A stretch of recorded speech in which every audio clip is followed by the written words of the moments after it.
Welcome all of you to SMAV CV Math Academy videos. In this video we are going to see chapter 1 sets relations and functions example 1.28. So that the statement if f and g of f are 1 to 1 then g is 1 to 1 is not true. So இதெல்லாம் not true ன்னு நம்ம prove பண்ணி காட்டணும். So பாருங்க எது not true prove பண்ணி காட்டணும்னா first f and g of f வந்து 1 to 1 இருந்துச்சுன்னா g வந்து 1 to 1 அப்படின்னு உள்ளதை வந்து உண்மை கிடையாதுன்னு உள்ளதை நம்ம வந்து ப்ரூவ் பண்ணி காட்டணும். ஸோ பாருங்கள் ஃபஸ்ட்டு இந்த டயக்ராம் நல்லா பாருங்கள். ஸோ இந்த டயக்ராம் பொறுத்த வரைக்கும் நம்மளுக்கு 1 to 1 உடைய கான்செப்ட்னா நல்லா தெரியும். ஒரு எலமெண்ட் இன்னொரு எலமெண்ட்டுக்குள்ள பேராக இருந்தால் மட்டும்தான் அது ஒன் எலமெண்ட். ஃபார் எக்ஸாம்பிளுக்கு இப்போ இதில் 1 2 இருக்குது, இதாவது எக்ஸ் ஒய்ன்னு வச்சுக்கலாம். இது இந்த மாதிரி தான் பேராக இருக்கணும். ஒன்றுக்கு ஒன்று இந்த மாதிரி தான் பேராகிடணும். இப்போ வந்து இதே இது இப்படியோ, அதாவது இந்த இது 1 வந்து இது எக்ஸுக்கும் ஒய்க்கும் பேராக இருக்கக்கூடாது, இந்த எலமெண்ட்டு காலியாகவும் இருக்கக்கூடாது. ஸோ அப்படிலாம் இருந்துச்சுன்னா அது என்னதுன்னா 1 to 1 கிடையவே கிடையாது. ஒன்றுனா அது வந்து கரெக்டாக ஒரு கோடொமைனுக்கு வந்து ஒரு டொமைன் கரெக்டாக இருக்கணும். ஸோ அதுதான் வந்து 1 to 1. இதை நம்ம முன்னாடியே பார்த்துருப்போம். ஸோ அதே கான்செப்ட் இங்கே அப்ளை பண்ணி பார்த்தீங்கன்னா ஃபஸ்ட்டு இந்த ரெண்டுத்துக்கு பாருங்கள். இந்த ரெண்டுத்துக்கு பார்க்கும் பொழுது நம்மளுக்கு ஏக்கும் இங்கே வந்து 2 எலமெண்ட் தான் இருக்கு பாருங்கள். இப்போ இது ஏ வந்து யாருக்குள்ள மேட்ச் பண்ணது இந்த செட்ரஸ் தான் பார்க்கணும். இதை வச்சு நீங்கள் பார்க்கணும். இதில் 3 இருக்கே, அப்போ 1 to 1 வராதான்னு உள்ளதாக பார்க்கக்கூடாது. இதை வச்சு நீங்கள் பார்க்கணும். ஸோ இதையும் கம்பேர் பண்ணும்பொழுது இதில் இருக்க 2 எலமெண்ட்டும் என்ன ஆயிருதுன்னா இதில் உள்ள 2 எலமெண்ட் கூட மேட்ச் ஆயிடுது. அப்போ இது வந்து இந்த எஃப் வந்து 1 to 1, இது 1 to 1 ஆகிட்டு. இப்போ இதிலேருந்து இங்கே போகணும்.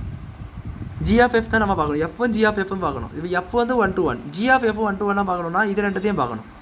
ஸோ அது பார்த்தீங்கன்னா நாங்கள் பாருங்கள் இதுலேருந்து இதுக்கு போய் இதுலேருந்து இதுக்கு போகுது. ஸோ அதுவும் 1 to 1. இதுக்கு பாருங்கள். ஸோ இதில் 2 எலமெண்ட்டும் வேறு, அதாவது இதை வச்சு தான் நீங்கள் வந்து கண்டுபிடிக்கணும். ஸோ இதுக்கும் வந்து கரெக்டாக போகுது பாருங்கள். ஸோ 2 எலமெண்ட்னா 2 எலமெண்ட்டுமே போகுது, ஒன்று கூட மிச்சம் இல்லாமல் தான் போகுது. கரெக்டாக ஒரு இமேஜை தான் பேர் பண்ணுது ரெண்டுமே. ஸோ அப்போ என்ன சொல்லலாம், first F and G of F வந்து ஆர் 1 to 1 சொல்லலாம். So first part okay, 1 to 1 first part okay, அதாவது 1 to 1 உள்ளதை சொல்லிட்டோம். இப்போ ஜி 1 to 1 உள்ளதை எப்படி சொல்லணும்னு பார்த்தீங்கன்னா இது 2 ஜி பார்க்கணும். இப்போ இதுக்கு பார்த்துட்டோம், இது பார்த்துட்டோம். இப்போ இதுக்கு பார்க்கணும். இதுக்கு பார்த்தீங்கன்னா 2 எலமெண்ட் இருக்குது, 3 எலமெண்ட் இருக்குது. 2 எலமெண்ட் கிடையாது, 3 எலமெண்ட்டு 2 இதுக்கு தான் பேர் ஆகுது. அப்போ இசட்டுக்கு என்ன ஆகுது, 2 இமேஜ் ஆயிடுது. இப்படி இருக்கவே கூடாது.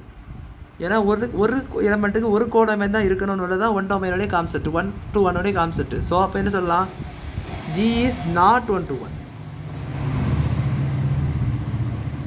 இது வந்து 1 to 1 சொல்லி தான் வந்து தப்புன்னு சொல்கிறாங்க, நாட் ட்ரூ சொல்லி சொல்கிறாங்க. ஸோ இதை நம்ம என்ன சொல்லலாம்னா from the above diagram,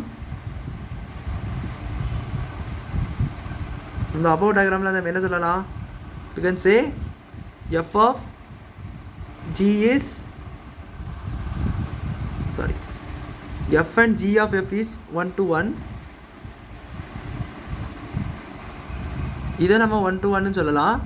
but g is not 1 to 1. இது வந்து 1 to 1 சொல்லியது வந்து நாட் ட்ரூ. இது நாட் 1 to 1 நம்ம வந்து என்ன சொல்லிடலாம். அப்போ அவங்க கொடுத்துட்ட ஸ்டேட்மெண்ட் வந்து உண்மையாக இருக்குது. Statement is true. அவங்க கொடுத்துட்ட ஸ்டேட்மெண்ட் ட்ரூன்னு சொல்லிட்டு நம்ம வந்து சொல்லிடலாம். ஸோ அவ்வளோதான் அந்த சம் புரிஞ்சுருக்கோம் நினைக்கிறேன். தேங்க்யூ.